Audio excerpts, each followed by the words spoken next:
Hello friends, study with TG point में आपका स्वागत है। आज हम फिर से आपके सामने हिंदी ग्रामर के प्रीवियस ईयर क्वेश्चन का ये सेट लेकर आए हैं। आशा आपको पसंद आएगा। अगर आप चैनल पर नए हैं तो प्लीज़ चैनल को सब्सक्राइब कर लीजिए और साथ साथ बेल आइकन को भी प्रेस कर लीजिए ताकि नेक्स्ट जो भी वीडियोस आती हैं उन सबकी नोटिफिकेशन टाइम टू टाइम आपके पास पहुँचती रहे। हम जितने भी इसमें क्वेश्चन करते हैं हिंदी ग्रामर के ओवरऑल टॉपिक को इंक्लूड करके करते हैं, मतलब सभी टॉपिक्स को हमने इसमें इंक्लूड किया हुआ है। And the main thing is हम इसमें जो भी टॉपिक आता है उसके कॉन्सेप्ट को भी क्लियर करते चलते हैं। मतलब उससे रिलेटेड अगर कोई भी क्वेश्चन कहीं पर भी आ जाता है तो आपको अगर कॉन्सेप्ट क्लियर होगा तो आप उस क्वेश्चन को अटेम्प्ट कर सकते हैं। तो हम साथ ही साथ क्वेश्चंस भी प्रैक्टिस करते हैं और अपने कॉन्सेप्ट को भी क्लियर करते चलते हैं। आइए शुरुआत करते हैं आज की इन क्वेश्चंस की। अगर आपको टॉपिक वाइज क्वेश्चंस चाहिए तो प्लीज़ कमेंट बॉक्स में ज़रूर बताइएगा, फिर हम आपको टॉपिक वाइज क्वेश्चंस भी कराएंगे और टॉपिक वाइज आपको कॉन्सेप्ट भी क्लियर कराएंगे। सबसे पहले शुरुआत करते हैं आज के इस सेट की। भाषा की सबसे छोटी इकाई क्या है? भाषा की सबसे छोटी इकाई शब्द, व्यंजन, स्वर और वर्ण। तो भाषा की सबसे छोटी इकाई जो कि क्या कहलाती है? वर्ण कहलाती है। भाषा की सबसे छोटी इकाई को वर्ण कहा जाता है, इसलिए हमारा ऑप्शन चला जाएगा वर्ण के साथ। नेक्स्ट क्वेश्चन नंबर 2, वर्णमाला किसे कहते हैं? शब्द समूह को, वर्णों के संकलन को, शब्द गणना को और वर्णों के व्यवस्थित समूह को। वर्णमाला क्या होता है? वर्णों का एक क्रमबद्ध समूह, यानी कि वर्णों का एक क्रमबद्ध और व्यवस्थित समूह ही वर्णमाला कहलाता है। यानी कि शब्द समूह के संकलन को भी हम नहीं कह सकते, वर्णों के संकलन को भी नहीं और शब्द गणना को भी नहीं, बल्कि वर्णों के क्रमबद्ध और व्यवस्थित समूह को ही हम वर्णमाला कहते हैं। नेक्स्ट क्वेश्चन नंबर 3, हिंदी वर्णमाला में स्वरों की संख्या क्या है? हिंदी वर्णमाला में अगर हम स्वरों की बात करते हैं तो स्वर हमारे होते हैं 8, 9, 11 और 14। तो हिंदी वर्णमाला में स्वरों की संख्या 11 होती है। और अगर हम व्यंजन की बात करते हैं तो हिंदी वर्णमाला में व्यंजन की संख्या 33 होती है। तो इसलिए हमारा ऑप्शन चला जाएगा ऑप्शन नंबर सी 11 के साथ। नेक्स्ट, अनुनासिक का संबंध होता है। अनुनासिक का संबंध किससे होता है? केवल नाक से, केवल मुंह से, नाक और मुंह दोनों से या इनमें से कोई भी नहीं। अनुनासिक मोस्टली हम कंफ्यूज होते हैं अनुनासिक और अनुस्वार, दो ऐसे चिन्हों में जो कि हमें कंफ्यूज कर देते हैं। अगर हम चंद्र बिंदु और अंक की मात्रा के हिसाब से देखें तो उसमें तो हम पहचान कर सकते हैं, बट अनुनासिक और अनुस्वार में मोस्टली कंफ्यूज हो जाते हैं। तो इसके लिए अनुनासिक जो चंद्र बिंदु होता है वह अनुनासिक, और अगर हम देखें तो बिंदु यानी कि जो अंक की बिंदु वाला हमारा होता है ये अनुस्वार। यानी कि अनुस्वार जो अंक की बिंदु यानी कि अंक की मात्रा होती है और अनुनासिक जो कि चंद्र बिंदु होता है। अब इसमें हमें ये बताना है कि इनके लिए हमें किस अंग का प्रयोग करते हैं। केवल नाक से अनुनासिक बोले जाते हैं, मतलब अगर हम बोलते हैं चांद, क्योंकि चांद में अनुनासिक का प्रयोग किया गया है और इसके लिए हमें केवल नाक का प्रयोग करना होता है, केवल मुंह का, नाक और मुंह दोनों का या इनमें से कोई नहीं। तो चांद यानी कि अंग चंद्र के बिंदु को प्रयोग करने के लिए, चंद्र बिंदु को बोलने के लिए अनुनासिक के संबंध में हम नाक और मुंह दोनों का ही प्रयोग करते हैं। इसमें एक ये भी है मुखानुनासिक, मुख और नाक दोनों का प्रयोग ही अनुनासिक के लिए प्रयोग किया जाता है। तो इसलिए हमारा ऑप्शन यह चला जाएगा नाक और मुंह दोनों के साथ। नेक्स्ट क्वेश्चन नंबर 5, अनुनासिक व्यंजन कौन से होते हैं? वर्ण के प्रथमाक्षर, वर्ण के तृतीयाक्षर, वर्ण के चतुर्थाक्षर या वर्ग के पंचमाक्षर। अब हमें कैसे पता चले कि प्रथमाक्षर, तृतीयाक्षर, चतुर्थाक्षर या पंचमाक्षर क्या होते हैं? वर्ग, हिंदी वर्णमाला में मुख्यतः 5 वर्ग माने जाते हैं। कौन कौन से? क, च, ट, त और एक प। ये 5 वर्ग होते हैं। इन प्रत्येक वर्ग के लास्ट वाला जो वर्ण, हर एक वर्ण में 5-5 अक्षर, 5-5 वर्ण माने जाते हैं। इन पांचों वर्णों में जो अंत वाला वर्ण होता है, जैसे क, अगर हम देखते हैं का वर्ग को, तो का वर्ग के अंतर्गत क, ख, ग, घ, ड़, तो ये लास्ट वाला जो वर्ण है वही अनुनासिक में आता है। यानी कि प्रत्येक वर्ग के जो पांचवा अक्षर होता है या अंतिम अक्षर होता है, हर उस वर्ग का पंचमाक्षर ही अनुनासिक व्यंजन कहलाता है। यानी कि उनका जो ध्वनि स्थान होता है वो अनुनासिक होता है, अनुनासिक व्यंजन में वो आते हैं। इसलिए हमारा ऑप्शन जो चला जाएगा, ये चला जाएगा वर्ग के पंचमाक्षर के साथ। वर्ग के पंचमाक्षर ही अनुनासिक व्यंजन कहलाते हैं। नेक्स्ट, हिंदी वर्णमाला में व्यंजनों की संख्या कितनी है, ये अभी हम बता कर ही आए हैं। हिंदी वर्णमाला में व्यंजनों की संख्या मुख्यतः कितनी होती है, जो कि 33 होती है। तो इसलिए हमारा ऑप्शन चला जाएगा ऑप्शन नंबर सी 33। नेक्स्ट, निम्नलिखित में से ऊष्म व्यंजन कौन से हैं? हमें इसमें ऊष्म व्यंजन बताने हैं। च, छ और ज, श, श और स, अ, ब और स और य, र, ल। ये हम देखते हैं कि य, र और ल जो कि किसके अंतर्गत आते हैं, ये आते हैं अंतस्था व्यंजन के अंतर्गत। अंतस्था व्यंजन के अंतर्गत य, र, ल आते हैं। तो ये तो हमारा एलिमिनेट हो जाएगा क्वेश्चन।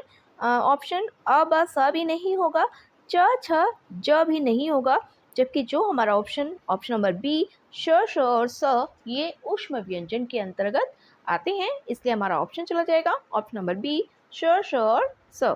श, श, स, ह ये चारों ही हमारे ऊष्म व्यंजन होते हैं। यानी कि ऊष्म व्यंजनों की संख्या कितनी होती है, 4, और अंतस्थ व्यंजनों की संख्या कितनी होती है, इनकी भी 4 ही होती है।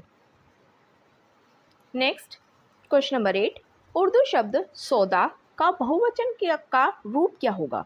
यानी कि उर्दू शब्द जो होता है सौदा, इसका बहुवचन रूप क्या होगा? उसका रूप परिवर्तित हो जाता है, उसके रूप में कोई परिवर्तन नहीं होता है, बहुवचन में उसके विकल्प का प्रयोग किया जाता है, या उसके अंत में गढ़ लगता है। तो अगर हम देखते हैं, उसके रूप में परिवर्तन हो जाता है। सौदा का इसमें रूप में परिवर्तन तो नहीं होता, हमें सौदा करना है, सौदे करने हैं, उसके रूप में कोई परिवर्तन नहीं होता है। तो अगर हम देखते हैं उसके रूप में कोई परिवर्तन नहीं होता है, तो बहुवचन के रूप में क्या होता है, इसके रूप में किसी भी तरह का कोई भी परिवर्तन नहीं होता है। इसलिए हमारा ऑप्शन चला जाएगा ऑप्शन नंबर बी कि उसके रूप में किसी भी तरह का कोई भी परिवर्तन नहीं होता है। नेक्स्ट, हिंदी में वचन कितने प्रकार के होते हैं? हिंदी में वचन 2, 4, 3 या 5। तो हिंदी में जो वचन होते हैं वो मुख्यतः 2 प्रकार के होते हैं। कौन कौन से? ऑप्शन तो हमारा चला जाएगा ए के साथ। कौन कौन से होते हैं अब 2? सबसे पहले आता है एक वचन एंड द सेकंड इज बहुवचन। एक वचन जो कि किसी वस्तु के संख्या में एक होने का पता चलाता है इससे, और बहुवचन जहाँ पर हमें किसी वस्तु का या उसकी संख्या का 2 या 2 से अधिक के होने का पता चलता है, वहाँ बहुवचन होते हैं। इसलिए हमारा ऑप्शन चला जाएगा ए 2 के साथ। नेक्स्ट, हिंदी में कामता प्रसाद गुरु के अनुसार वर्णों की संख्या कितनी है? वैसे तो हम सब जानते हैं कि वर्णों की संख्या, जैसे बचपन से सीखा जाता है कि वर्ण कितने होते हैं, 52, सभी को पता है। लेकिन अलग अलग गुरुओं के अकॉर्डिंग जो हिंदी वर्णों की संख्या बताई गई है वो भी भिन्न बताई गई है, वो भी अलग अलग बताई गई है। अगर हम देखते हैं हिंदी में वर्णों की संख्या किशोरी दास वाजपेयी जी के अनुसार 43 बताई गई थी, और अगर हम देखें उदित नारायण तिवारी जी के अनुसार 51 बताई गई है, और धीरेन्द्र वर्मा जी के अनुसार अगर हम देखें 53 बताई गई है, जिसमें कि स्वर और व्यंजनों को अलग अलग रूप में डिस्ट्रीब्यूट किया गया है। जैसे धीरेन्द्र वर्मा जी ने स्वरों की संख्या को 13 और व्यंजनों की संख्या को 40 बताया है। लेकिन अगर हम कामता प्रसाद गुरु जी की बात करते हैं तो इन्होंने वर्णों की संख्या को कितना बताया है? इनके अनुसार वर्णों की संख्या, जो कि इसमें ऑप्शन नहीं है, 46 होगा। ये ऑप्शन 46 आएगा। तो कामता प्रसाद गुरु जी के अनुसार वर्णों की संख्या है वह 46 बताई गई है। इसलिए हमारा ऑप्शन जो कि यहाँ पर मिसप्रिंट हुआ है ये गलत किया गया है। यहाँ पर हमारा ऑप्शन चला जाएगा 46 के साथ, यानी कि कामता प्रसाद गुरुजी के अनुसार वर्णों की संख्या 46 यानी कि 46 बताई गई है। नेक्स्ट क्वेश्चन नंबर 11, विराम चिन्ह की दृष्टि से कौन सा वाक्य अशुद्ध है?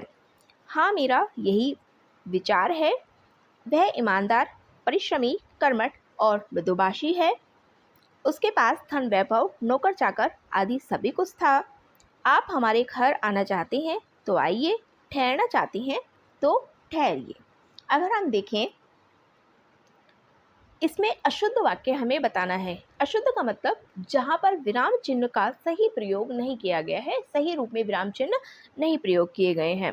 अगर हम एलिमिनेट करके देखते हैं, सबसे पहले डी को देखते हैं। आप हमारे घर आना चाहते हैं, कोमा यानी कि किसी अल्प विराम का प्रयोग किया जाता है। कोमा अल्प विराम होता है।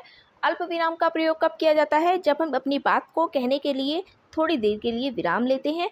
तो आइए, अधिक विराम के लिए हम ये चिन्ह इस्तेमाल करते हैं। उसके बाद ठहरना चाहते हैं, फिर अल्प विराम आता है और फिर तो ठहरिए यानी कि पूर्ण विराम। यहाँ पर हमारा सही प्रयोग किया गया है, इसलिए ये तो हमारा वाक्य अशुद्ध नहीं होगा।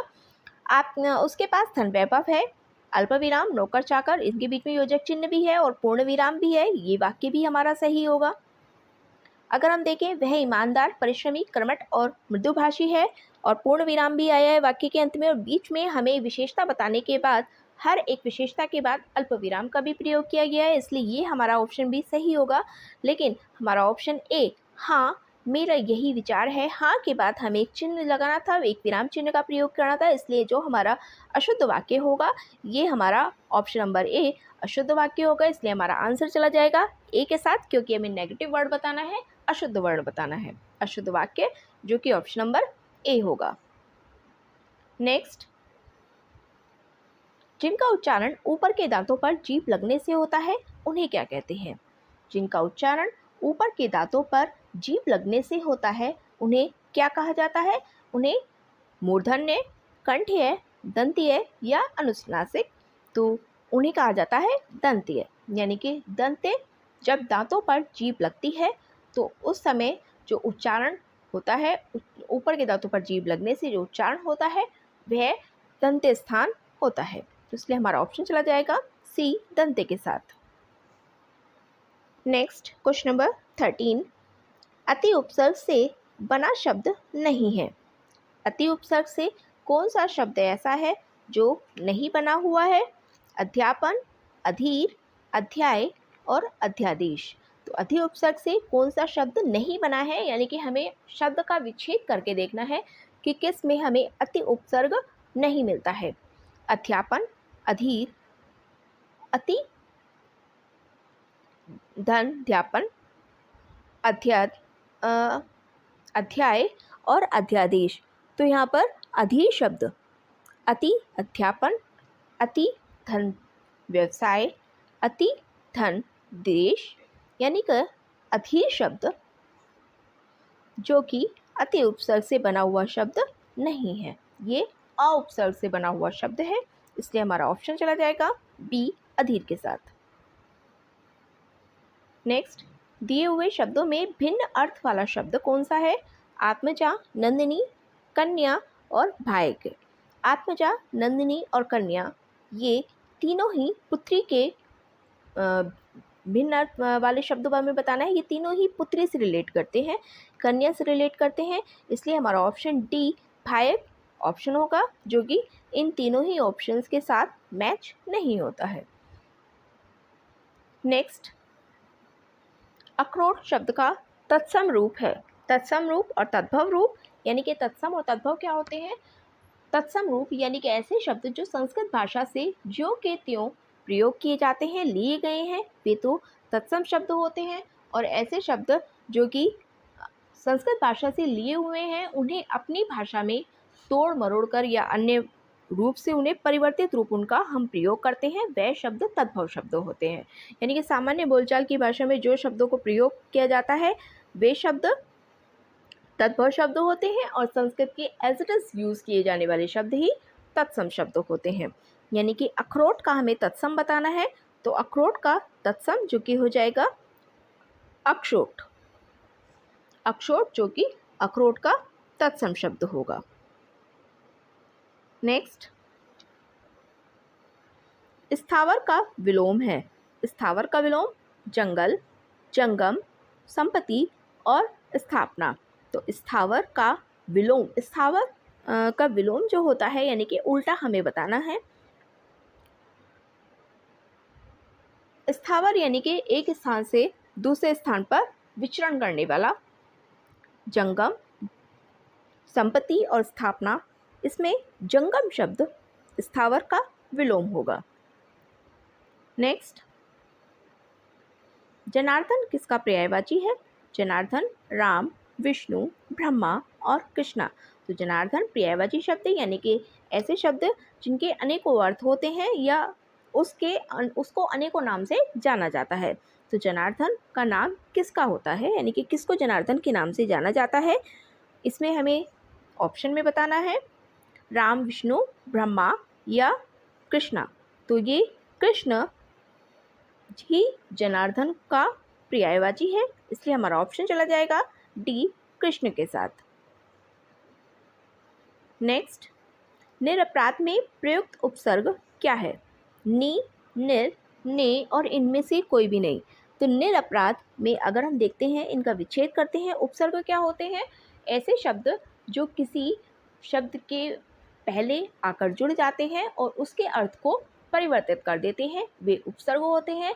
और जबकि किसी शब्द के अंत में आकर बैठने वाले शब्द को और वो उसके अर्थ को परिवर्तित कर दे, अंत में बैठने वाला शब्द प्रत्यय कहलाता है। इसलिए प्रारंभ में अगर शब्द को जोड़ा जाता है तो वह सब उपसर्ग होता है और अंत में अगर शब्द को जोड़ा जाता है तो वह प्रत्यय होता है। अब यहाँ देखते हैं निरपराध यानी कि निर्धन अपराध। निर्धन अपराध, इसलिए हमारा ऑप्शन यहाँ पर उपसर्ग बताना है हमें कौन सा है? नी, ने तो नहीं होगा, हमारा ऑप्शन बी करेक्ट हो जाएगा। निर उपसर्ग इसमें हमने प्रयोग किया है। नेक्स्ट, शेर को सामने देखकर डैश यह वाक्य किस मुहावरे से पूर्ण होगा? शेर को सामने देखकर इसे किससे हमें मैच करना है? मैं 7वें आसमान पर पहुंच गया, मैं आग बबूला हो उठा, मैं आसमान सिर पर उठा लिया, यहाँ पर मैंने होगा, मैंने आसमान सिर पर उठा लिया, या मेरे प्राण सूख गए। शेर को सामने देखकर 7वें आसमान पर तो कोई पहुंचेगा नहीं, इसलिए ये तो हमारा ऑप्शन गलत होगा। आग बबूला भी नहीं होगा, आग बबूला होने की तो नौबत ही नहीं आएगी। नेक्स्ट, मैंने आसमान सिर पर उठा लिया, हाँ उठा सकता है लेकिन डर की वजह से, बट मेरे प्राण सूख गए, इट इज करेक्ट आंसर। तो हमारा ऑप्शन चला जाएगा डी, मेरे प्राण सूख गए, यानी कि शेर को सामने देखकर मेरे प्राण सूख गए। नेक्स्ट,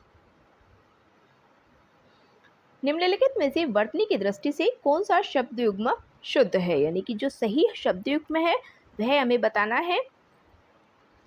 बारात, बसंत, बारात, बसंत, बारात, बसंत या बारात और वसंत।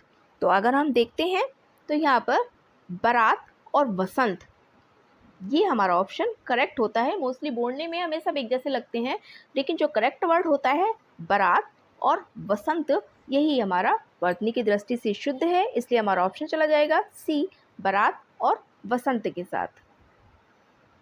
नेक्स्ट, पिता ने समझाया कि सदा सत्य बोलना चाहिए, ये वाक्य किसका उदाहरण है?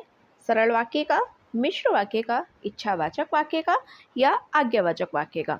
तो पिता ने समझाया कि सदा सत्य बोलना चाहिए, ये हमारा किसका होगा? मिश्र वाक्य, क्योंकि की शब्द के द्वारा इस वाक्य को जोड़ा गया है। जहाँ पर दो वाक्यों को जोड़ा जाता है, मिश्र कहता है, वहाँ मिश्रित वाक्य यानी कि मिश्र वाक्य होता है। नेक्स्ट, वह श्रेष्ठ उपासक है, इसमें विशेष्य क्या है? वह श्रेष्ठ उपासक है। अगर हम देखते हैं विशेषण क्या होते हैं और विशेष्य क्या होते हैं, वे शब्द संज्ञा या सर्वनाम की विशेषता बताने वाले शब्द विशेषण कहलाते हैं। जैसे मोहन का भाई मोटा है।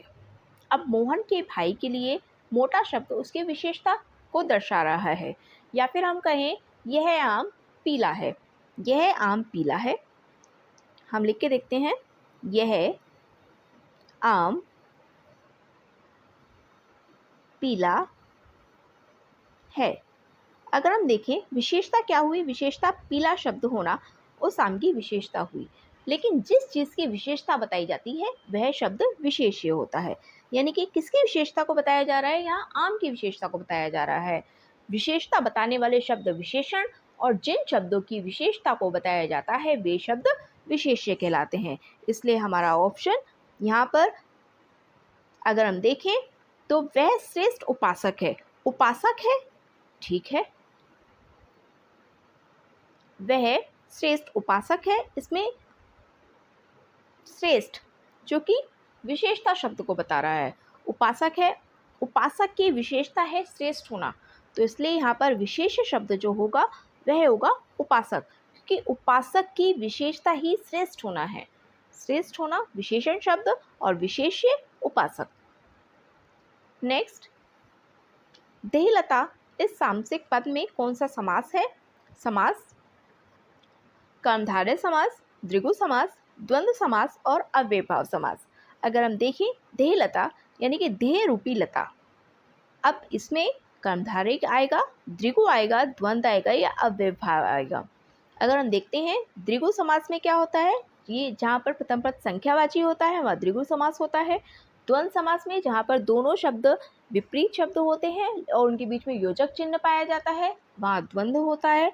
अव्ययभाव में जहाँ पर प्रथम पद अव्यय होता है वहाँ अव्ययभाव समास होता है, लेकिन जहाँ पर विशेष्य की प्रधानता पाई जाती है वहाँ कर्मधारय समास होता है। तो इसलिए हमारा ऑप्शन यहाँ देह रूपी लता यानी कि कर्मधारय समास के साथ जाएगा। हमारा ऑप्शन जाएगा ऑप्शन नंबर ए, कर्मधारय समास के साथ।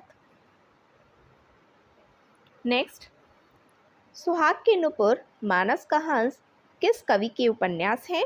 प्रेमचंद, चतुरसेन शास्त्री, रागे राघव या अमृतलाल नागर। तो अगर हम देखें ये सुहाग के निपुर और मानस का हंस जो कि बहुत प्रचलित उपन्यास है, मोस्टली बुक्स में ये इंक्लूड किए जाते हैं, जो कि अमृतलाल नागर जी द्वारा रचित हैं। किसके द्वारा? अमृतलाल नागर। तो इसलिए हमारा ऑप्शन यह चला जाएगा डी, अमृतलाल नागर जी के साथ। नेक्स्ट, अनुज शब्द को स्त्रीवाचक बनाने के लिए किस प्रत्यय का प्रयोग किया जाता है? इक, इए, आ या ई। तो अनुज को अगर हम स्त्रीलिंग बनाते हैं तो अनुज इक तो नहीं होगा, अनुज इक कोई शब्द नहीं बैठता है, अनुज ये भी कोई नहीं बैठता है, अनुज आ, अनुज धन आ यानी कि अनुजा, और अनुज ई, अनुज धन ई, अनुजी कुछ नहीं होता है, तो इसलिए हमारा ऑप्शन अ के साथ जाएगा, अनुजा, जो कि अनुज का स्त्रीवाचक रूप होता है। नेक्स्ट, उपसर्ग का प्रयोग होता है, ये अभी हम बता कर आए हैं। शब्द के आदि में, शब्द के अंत में, शब्द के मध्य में या इनमें से कोई भी नहीं। शब्द के अंत में किसका प्रयोग किया जाता है? शब्द के अंत में प्रत्यय का प्रयोग किया जाता है। शब्द के मध्य में तो मूल रूप ही आता है, यानी कि कोई भी शब्द होगा उसके मध्य में हम मूल रूप प्रयोग कर सकते हैं। प्रारंभ में उपसर्ग होता है, अंत में प्रत्यय, तो इसलिए ये भी नहीं होगा। जबकि शब्द के आदि यानी कि शब्द के प्रारंभ में ही उपसर्ग का प्रयोग किया जाता है, इसलिए हमारा ऑप्शन ए चला जाएगा। यहाँ पर उपसर्ग का प्रयोग शब्द के आदि में होता है, यानी कि शब्द के प्रारंभ में होता है। नेक्स्ट, क्वेश्चन नंबर 27, जो धातु या शब्द के अंत में जोड़े जाते हैं उन्हें क्या कहते हैं? ये अभी हम बात करके आए हैं। जो धातु या शब्द के अंत में जोड़े जाते हैं उन्हें क्या कहते हैं हम?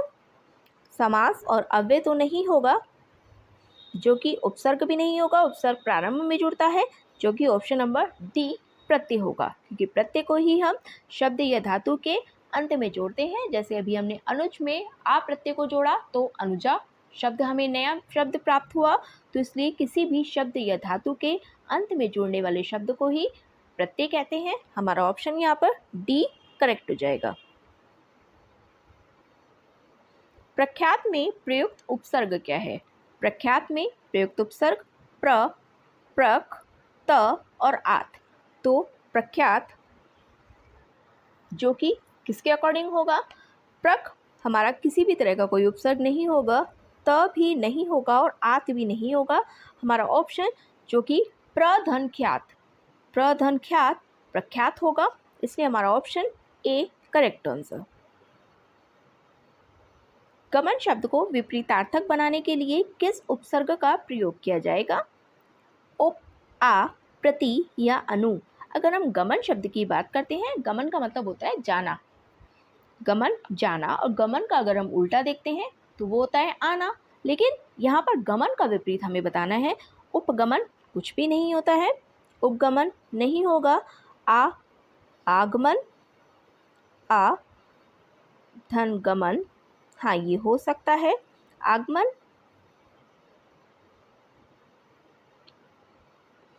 प्रतिगमन नहीं होगा और अनुगमन भी नहीं होगा, इसलिए हमारा ऑप्शन यहाँ पर बी ही करेक्ट हो जाएगा। आगमन का मतलब होता है आना और गमन का मतलब होता है जाना, यानी कि गमन का विपरीतार्थक जो शब्द होगा उसके लिए अगर हम आ उपसर्ग का प्रयोग करते हैं तो आगमन शब्द हमें प्राप्त होता है, जो कि हमारा करेक्ट आंसर होगा। नेक्स्ट क्वेश्चन नंबर 30, लेखक शब्द के अंत में कौन सा प्रत्यय लगा हुआ है? यहाँ पर हमने मोस्टली क्वेश्चंस उपसर्ग और प्रत्यय से लिए हैं। इसमें आप देखते हैं लेखक शब्द के अंत में हमें कौन सा प्रत्यय लगाना है?